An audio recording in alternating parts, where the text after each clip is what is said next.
Hurmatli tomoshabinlar, mana bugun Xudo xolisa keyingi darsimizni boshlaymiz. Oldingi dars sizlar bilan mu'rob bilan mabni to'g'risida maslahatlashib gaplashgan edik va mabni ismlarni to'liq ifodalab bergan edik, sanab chiqqan edik. Ana undan keyin mabniylikni alomatlari va mu'roblikni alomatlarini alohida eslab o'tdik. Va aynan shu davrda, shu dars mobaynida siz bilan mu'rob, ya'ni o'zgaruvchanlikni qaysi harakatlari ekanligini bittalab asli harakatlarini sanab chiqdik.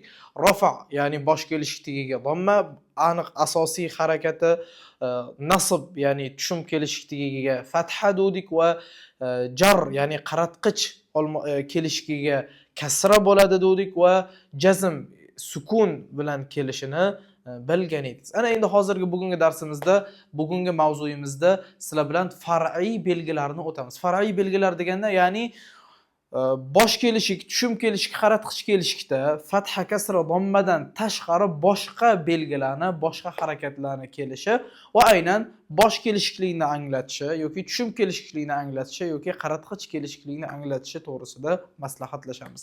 Xo'p, far'iy alomatlarni sonini oladigan bo'lsak, far'iy alomatlar 7 ta bobga bo'linadi. Va har bitta bobni umumiy shaklini hozirda mavzuyimiz mobaynida kelib ko'rib chiqamiz. Ana undan keyin nahvni sal o'rtarog'ida, grammatikani yana ham sal chuqur kirganimizda har bittasini maydalab, g'ijjalab boshlaymiz. Xo'p, 7 tasini bittalab sanab chiqaman. Birinchisi asmaus sitta, ya'ni 6 ta ism. O'zi ba'zilar ko'pchilik 5 ta ism deb o'tgan, lekin 6-chisi bor. 6-chisi arab tilida kam ishlatiladi, lekin o'zi umumiy shu birinchi far'iy alomatlar, ya'ni fatha, kasra, dommadan tashqari keladigan boshqa harakatlar bilan i'roblanadigan birinchi bob. Ikkinchisi musanna bobi, ikkilik bobi. Ikkilik bobida ham fatha, kasra, domma ko'rinmaydi. Uchinchisi jama muzakkar salim, ya'ni sog'lom muzakkar ko'plik. Keyingisi jama muannas salim, sog'lom muannas ko'pligi. Hop, beshinchisi mamnu' min as-sarf, ya'ni sarflanmaydigan yoki kasra bilan tanvin olmaydigan so'zlar. Hop, undan keyingisi af'alul khamsa, 5 ta fe'l. 5 ta fe'llarni ham o'tamiz yoki 5 ta fe'l demaylik, 5 ta qolipdagi fe'llar ko'rinishi deylik. Ana o'shanda to'g'ri atagan bo'lamiz. Ana undan keyin al-fi'lul mudori' al-mu'tallul akhir, ya'ni oxiri illat harfi bilan tugagan fi'l mudori'. Va buni siz bilasiz, naqis deb ataysiz. Bu aynan bu sarfda ham keladi, lekin sarf taraflama emas, balki i'robida nahv taraflama o'rganib chiqamiz, i'roblari qanaqa bo'lishini. Xo'p, keling, xudo xolasa birinchi bobdan boshlaymiz. Asmaus sitta.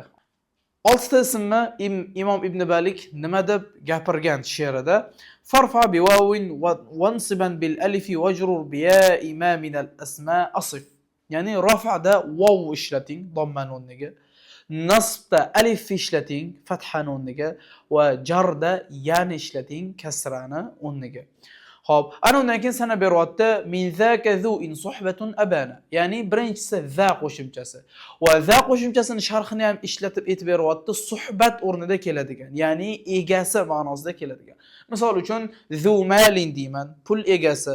Yoki bizning o'zbek tilida ham xuddi shu qo'shimcha bilan ism kelgana, zul xumor deysiz, ya'ni xumor egasi deysiz. Yoki shunga o'xshagan yana boshqa zu fadlin, fazilat egasi. Yoki shunga o'xshab zu qo'shimchasi qo'shilgan so'z. Birinchi, o'sha 6 ta ismni birinchisi. Ikkinchisi wal famu haythul mimu minhu bana. Fam degani bilasizlar, og'iz degani. Endi shu fam so'zligi ma'no olib tashab turib, fu so'zini ishlatsangiz ham og'iz ma'nosida keladi, ma'nosi o'zgarmaydi, lekin i'robida ozgina farq qiladi. Demak, ikkinchi ism bu yerda fammi fu so'zi. Birinchisi zu, ikkinchisi fu. Uchinchisi ab so'zini bilasiz, eng ko'p ishlatiladigan so'zlardan biri arab tilida. U ham eng ulug', har bir insonga ulug' bo'lgan shaxsni ifodalaydi, u ham ota ismi. Aynan shunda ham o'zgarishi mumkin. To'rtinchisi ah ham bilasiz, aka yoki uka, sizni jigaringiz. Aynan shu so'zlarda ham alohida o'zining xos i'robi bor. Ana shu i'roblarni o'rganamiz. Va ana undan keyingisi ham degani o'zi aslida qaynata yoki qayna akalar tushuniladi. Ham so'zida eng asosiy qaynata tushuniladi va bu so'z ham xos i'robga ega. Ana undan keyin hanu so'zi. Endi 6-chisi bu albatta. 6-chi hanu so'zi arab tilida kamdan kam ishlatiladi va buni ma'nosini ifodalab o'tmaymiz. Chunki buni ma'nosi sal noto'g'ri uslubda keladi. Hop, endi keling boshidan boshlaymiz. Ab, ah, ham yoki fu yoki zu. Bularning hammasini i'robi qanaqa bo'ladi? Hop, Muhammadun dedingiz, u berdingiz. Muhammadin dedingiz, i berdingiz. Muhammadan dedingiz, a berdingiz. Endi xuddi shuni o'rniga ab so'zida keladigan bo'lsa, abu deysiz. Dommani bermaysiz-da, uni o'rniga vav cho'zg'i harfini berasiz. Muhammadan so'zini o'rniga aban demaysiz-da, abu aba deysiz-da, cho'zg'i berasiz.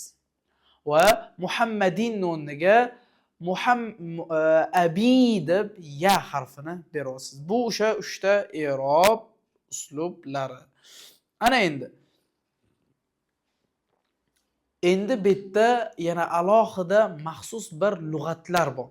Qanaqa lug'at desangiz, arablarni bilasiz, bir nechta ancha-muncha qabila bo'lgan va har bitta qabilaning o'zini gapirish madaniyati, gapirish uslubi bo'lgan, lekin ko'pi bir-birini tushunib ketgan.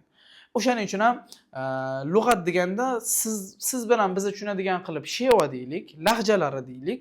Har bitta arablarning o'zining lahjasi bo'lgani kabi asosiy arablarning eng ko'p yig'in desa abu, ahu, hamu, zu, fu deb cho'zib nutq qilishga odatlangan. Lekin ba'zi arablar bor naqs qiladi.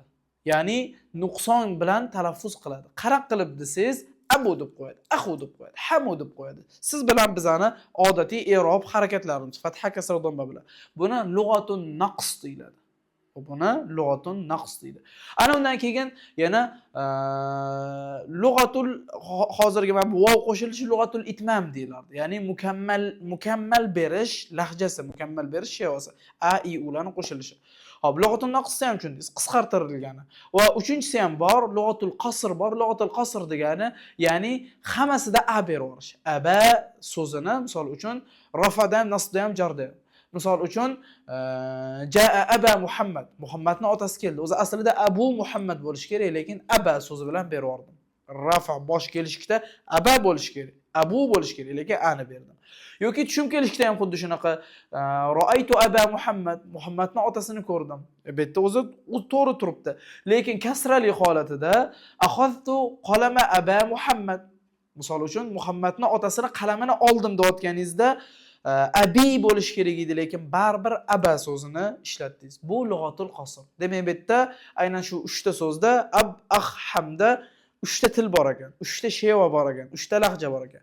Birinchisi lug'atul itmam, ya'ni mukammallik shevasi. Bu o'sha bizani o'zimizni arab tili o'rganuvchilarining odatlangan qo'shimchasi vav, ya, alif qo'shishi. Aba, abi, abu deyishi. Hop, ikkinchisi lug'atun naqs. Lug'atun naqs degani, ya'ni aynan mana shu so'zlarning o'rtasida harflarni chop borishi. Qanaqa qilib deydigan bo'lsangiz, abu, ahu, hamu deb qo'yadi. Misol uchun, ra'aytu abu Muhammad deydi.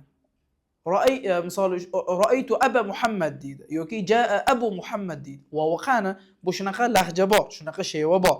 Hop, va uchinchisi lug'atul qasr. Lug'atul qasrda hamma holatida ham alif qo'yib yuborishi, bu lekin o'ta kam hisoblanadi.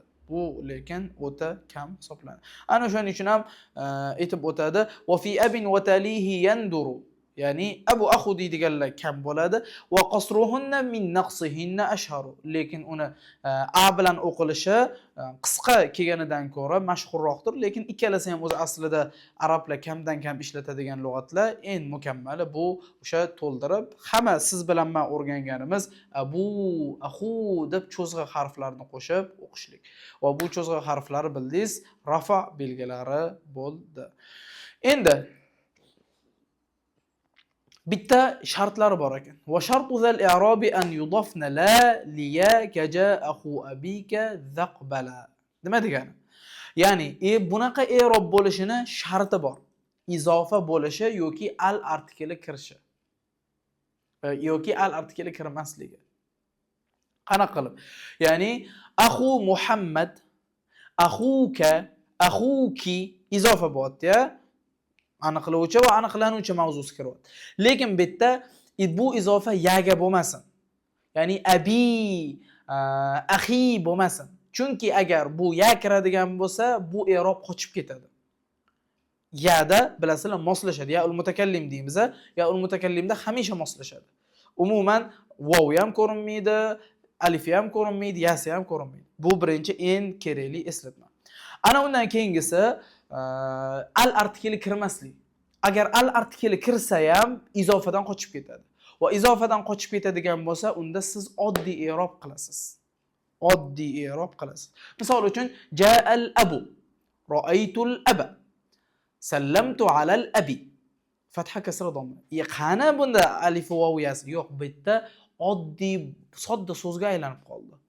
Bu asmaul xomsani, asmaus sittani sharti nima? Bitta eng asosiy sharti bor. U sharti ham shuki, hamisha izofa bo'lishi ka, ki, kum, kuma, hum, huma yoki ismlarga. Abu Muhammad, Abu Fatima, Abu Khadija shu uslubda bo'lishi.